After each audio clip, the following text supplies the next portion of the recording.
So, another thing just wanted to mention here as it relates to your 401k. As it talks about in the baby steps, investing 15% of your gross income into a retirement account.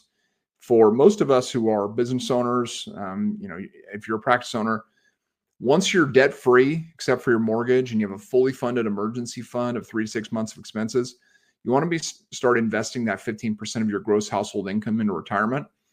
But really, you want to try to max out your contribution into a 401k. If you have a 401k established for your business where you offer that to your employees and to you as well, all your team members, and you have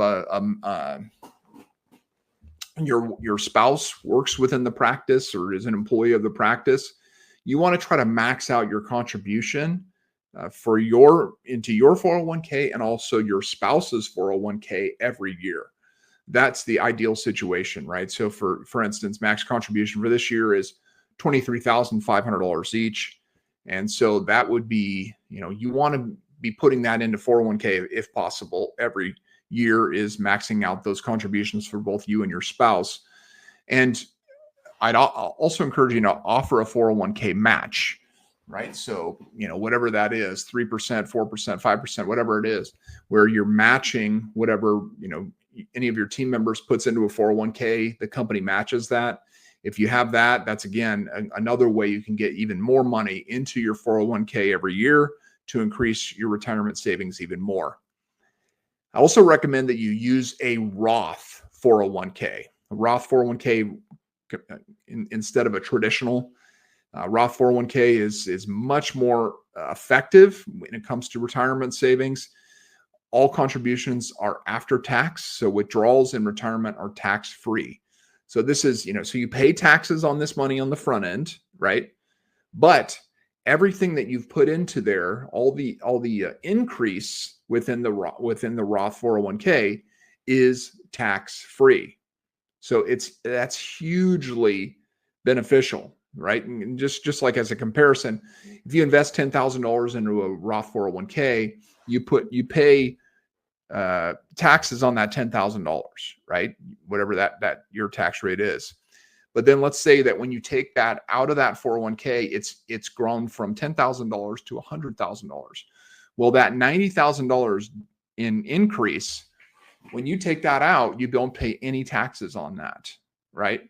As opposed to a traditional 401k, if you put that $10,000 in, you don't pay taxes on it at that time.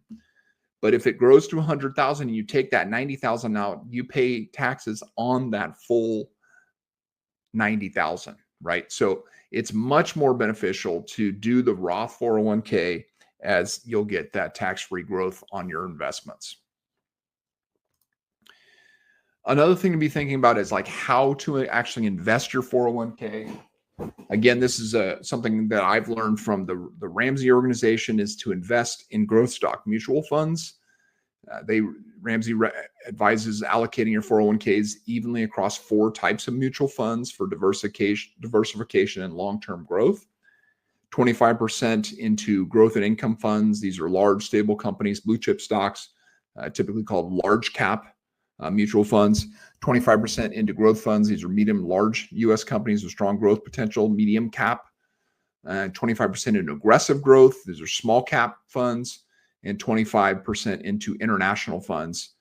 And that helps you to diversify globally. And so when you break your 401k investments into these 4 different categories, it really helps to balance out your investing. Another thing to be thinking about when it comes to your 401k is to stay invested for the long term, right?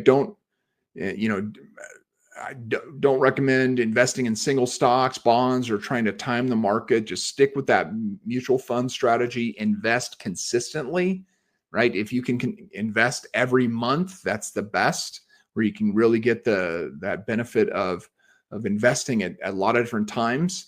And then just stay the course through market ups and downs. Just keep investing.